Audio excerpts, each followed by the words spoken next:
Hi, second period. Hope you're having a good day. It's Friday, but every day feels like Friday now, doesn't it? Or Saturday or Sunday. Okay, well, we were reading. Hester and Kip and Molly were talking about the legend of the Night Gardner. So, let's see. Molly heard Kip shift in his seat, and all the trees asked in return was a single drop of your soul. Your soul? Kip said, clasping his finger. Just a drop, mind you. There's folks who will pay much more than that for much less. She drew on her pipe. At the end of each day, after all the people had gotten their wishes and gone home, the night gardener would make his own wish. I've everything a man could want, he'd say. Stars overhead, soil below, and my children around me. All I ask is that it might never end, just as the blossom turns to seed. I wish that I might never die. And every time he uttered these words, the tree would always answer the same way. Help me grow tall, and you shall receive all that you wish inside of me. Wait, Molly wrinkled her nose. The tree could talk? Hester gave her an irritated look. Legends are not helped by the literal mind.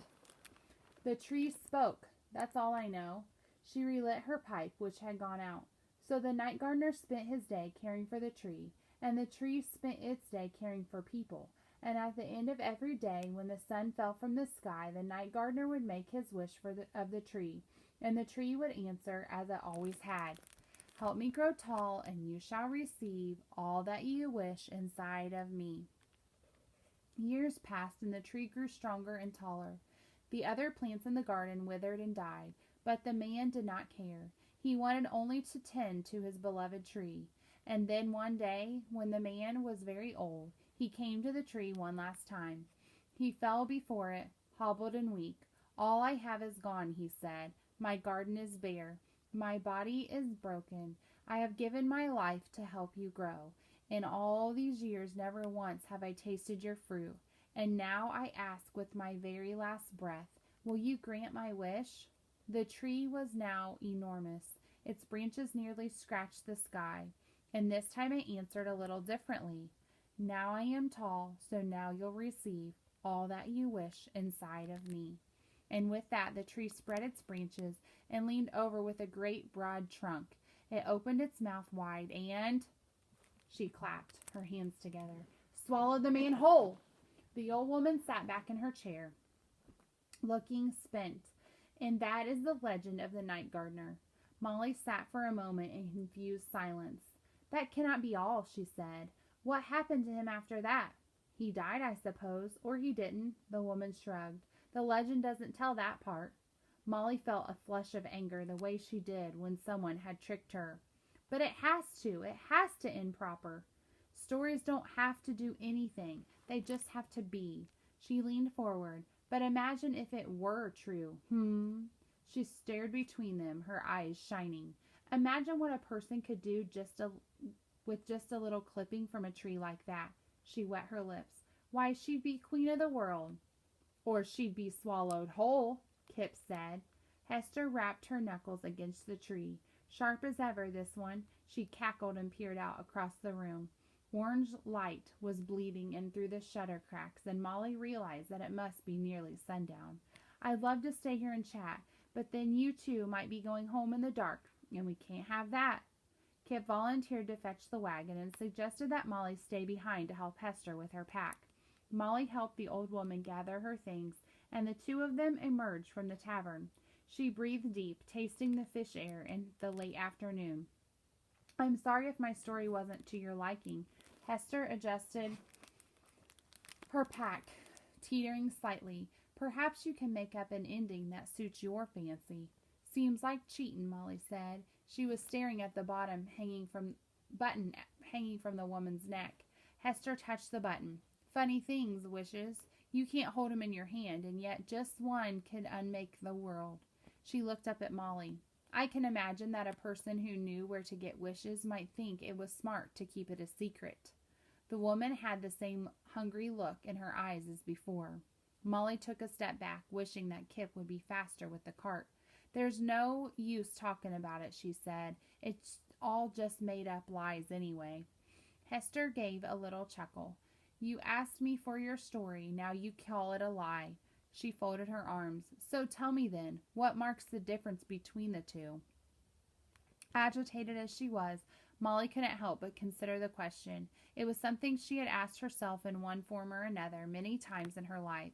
Still, Molly could tell the difference between the two as easily as she could tell hot from cold. A lie put a sting in her throat that made the words catch. It had been some time, however, since she had felt that sting.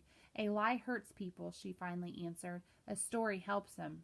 True enough, but helps them do what? She wagged a finger. That's the real question. The old woman swung her hurdy-gurdy off her shoulder. I'll leave you with that. She gave a curtsy and started down the road, playing as she walked. Molly thought the song sounded familiar, but she couldn't tell where she had heard it before. She shivered, putting her hands into her pockets. Her fingers touched the letters from Ma and Dad. From Ma and Dad, she thought to herself, or from the tree. Chapter 32 is called Fruit. When Kip reached his sister outside the tavern, she looked annoyed. What took you so long? She muttered, climbing onto the bench of the wagon. I got turned around, he said, wiping mud from his knee. He couldn't tell her the real reason it had taken him so long to return with the cart. Not yet. The ride back to the Sour Woods was quiet. Kip held the reins and watched the road. The whole way he could feel Molly beside him, staring into the shadows. Kip, she said after a long silence, what do you think about stories? Kip could tell from her tone that she wanted a serious answer. He shrugged. I like your stories. A lot more than old Hester's, that's for sure. She caught his eye. So you didn't believe those things she said about the night gardener? How can I? Kip scratched the back of his neck. The way I figure, if that tree at the Windsors was really the same one as in the story, then I'd have magic fruit. And we ain't had no wishes granted lately, he grinned. Unless you've been holding out. Nah, Molly looked away. I haven't. Kip had meant that as a joke, but his sister was not smiling. He eyed her in the fading light, and his fists clenched tight at his side. When they finally reached the house, it was dark. Molly, who was late for making supper, went straight in with the food from the market. Kip went to the stables to feed Galileo. He brushed the horse, biding his time, keeping one eye on the house. On the second floor, just beside the tree, was a small window he had never noticed before. He saw light as someone slipped into the room from what must have been the upstairs hall. He studied the person's shadow, wondering who it might be. He was looking for red hair, but then he reminded himself Molly's hair wasn't red anymore. Kip waited a good hour before approaching the front door of the house. He wanted to be certain that Molly and the family wouldn't see him. He reached the stoop and paused. He looked down at his hand, at the treasure he had been carrying ever since he'd left the market, the nightman's key. This was the real reason that he had taken so long in returning with the wagon. Kip closed his fingers around its earthly twines. Molly had forbidden him from using the key. He knew she would be furious to see he had it now. But after hearing Hester's story about the night gardener in the tree, he had to know. Kip took a breath and opened the front door. The house was warm inside, much warmer than the stables. It smelled better, too. Kip crept into the foyer, trying not to make a sound. He wished he had thought to put the pillowcase around the end of his crutch to muffle his steps. He could hear the family somewhere in the back of the house eating supper, the sharp rapping of forks against plates. Kip closed his eyes and tried to ignore the smell of meat pies. He carefully shut the door behind him and then hobbled upstairs. The first time Kip had seen the little green door at the top of the stairs, he had asked his sister what it was. Molly had told him it was a closet. Perhaps she was just repeating what the Windsors had told her. Either way, Kip knew better. He knew that people didn't put locks on closet doors. When Kip reached the top of the staircase, his heart was pounding. He gripped his crutch and hobbled to the green door. He held up the key, clutched tight in his sweating hand. When Molly had seen the key in the market, she had looked afraid. What possible terrors might be awaiting him behind the door? With a final glance over his shoulder, he slid the key into the lock. It fit perfectly.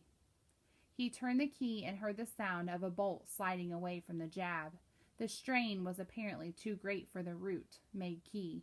It came apart in his fingers, crumbling into dust. It didn't matter. The gift had worked. Kit pushed open the door and stepped into the room. I'm going to stop right there. Now, I know next week is technically spring break, and then we'll have 2 more weeks of more spring break, no e-learning. But I will continue to read and post it Monday through Friday on the calendar. So even if you go weeks without checking back in, that's fine. But once you do, just know to go back to the calendar to next Monday's date. That's where I will start. I'll go ahead and post it on Monday. So just make sure you go back far enough and don't miss a big chunk of the story. Have a good day.